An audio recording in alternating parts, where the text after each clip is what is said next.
Good afternoon everyone, Team Game here, bringing you a little bit of overdue Call of Duty Black Ops gameplay. I'm sorry I couldn't get a video up for you over the weekend. It was because it was my last weekend at uni, and so I spent most of the time either getting drunk or recovering from getting drunk. And I came back yesterday, so it was a little bit of an arse ache. I was busy setting up the man cave again, so couldn't do it yesterday. But today, I'm glad to say I have some Black Ops gameplay for you. Now this is a fairly old game, but I remember it being a pretty impressive score, so it's worth a watch. And I'm using the AUG, as you can see, with a silencer, and the perk setup I'm using is Hardline, Sleight of Hand Pro and Hacker Pro. Now the map is grid, and as most of you know on Domination, it's important to sit as close to the objectives as you can so you can influence your team's holding of them. Basically, if you sit in a random corner of the map with Ghost and kill 3 people a game, you are doing terribly. You're not helping your team at all. You're not helping yourself, really. You're not going to get any better by sitting in a corner in the arse under nowhere.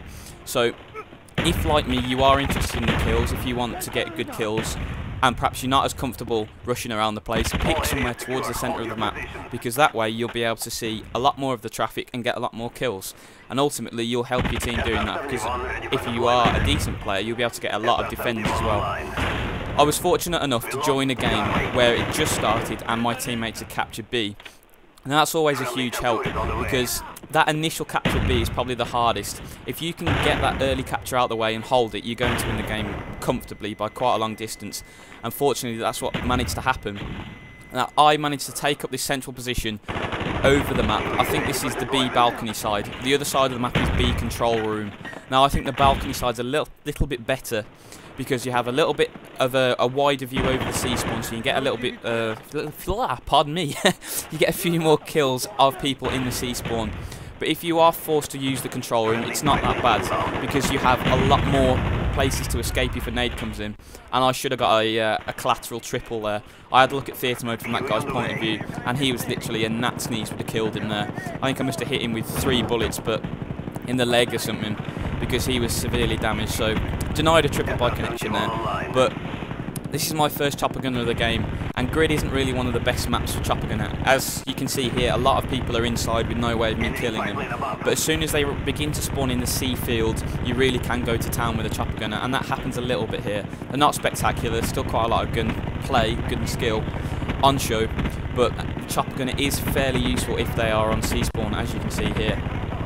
Right, that's enough on the gameplay now. As you know, it's E3 at the moment, and yesterday Modern Warfare 3 was trailered. A little bit of the campaign was shown. I think 2 missions. One was shown live at E3 as part of the Microsoft press conference, and one was released on game trailers. Now, I haven't seen the game trailers one yet. The quality was a little bit rubbish on the one I was watching. I didn't want to watch it at poor quality. I wanted to find a HD version of it and watch it and give it full justice. But let me just comment a little bit on the E3 one. I have to say it looked fantastic, but I wasn't expecting any less. Infinity Ward always do wonderful single player campaigns, but the big question, as always, is going to be multiplayer, and the news we're getting is a little bit reassuring anyway. They're saying that there's not going to be any team perks, stopping powers out the game, so hopefully things will be balanced. But the big question is that stealth perk. I think they will still have it. I'm pretty sure they are still having it in, but it is rumoured that it's going to be a perk 2 slot.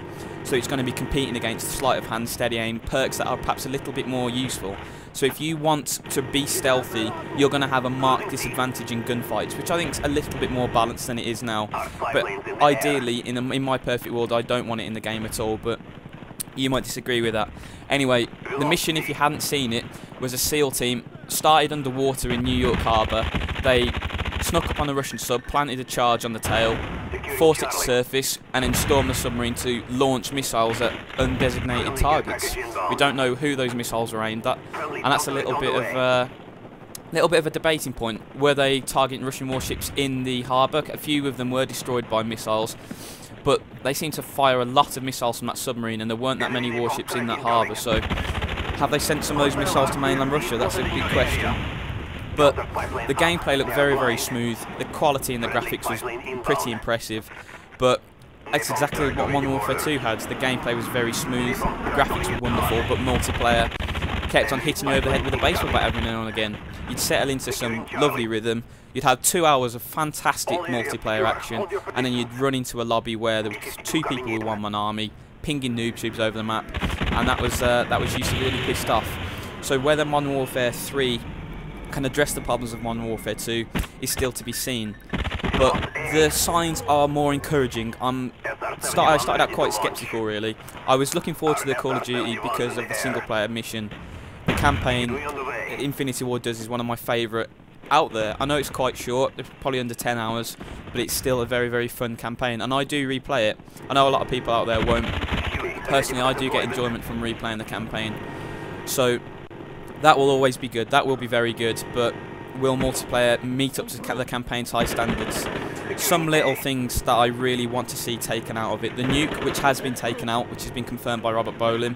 There is no nuke, which is very, very good. It will encourage a little bit less camping, because in Modern Warfare 2, you get someone who was on 20 kills and he was going for a nuke, and he wasn't going to charge around the place, was he? Because it's a very, very tough kill streak to get. And also, what it will do is get rid of boosters.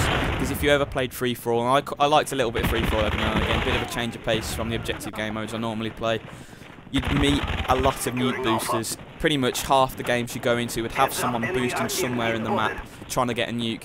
And if you joined the gameplay a little bit late, it was a race against time to see if you could find them. And a lot of the time you didn't. So you'd be cheated out of a victory, not because someone did better than you, which if they are a better player than you, then they deserve to win the game, but because someone sat there with a friend and got a nuke just to get a little emblem. And that's one of the things that ruined Modern Warfare 2 for me. I mean, it's very, very fun and fast-paced, but it's just the little things, and the little things started to add up after a while. Another thing Infinity Ward have to do is improve the after-sale support. Infinity Ward have possibly the worst reputation in the gaming industry for supporting games after they're released, and I seriously, seriously hope they don't keep the same for Modern Warfare 3. They literally patched nothing in Modern Warfare 2. Black Ops has set the standard here. You might hate the game, but you cannot deny that their post-sale support has been magnificent. New patches coming out every week. They're patching glitches I've never seen, which is an outstanding effort, because Modern Warfare 2 still has glitches now. Very, very well-known glitches.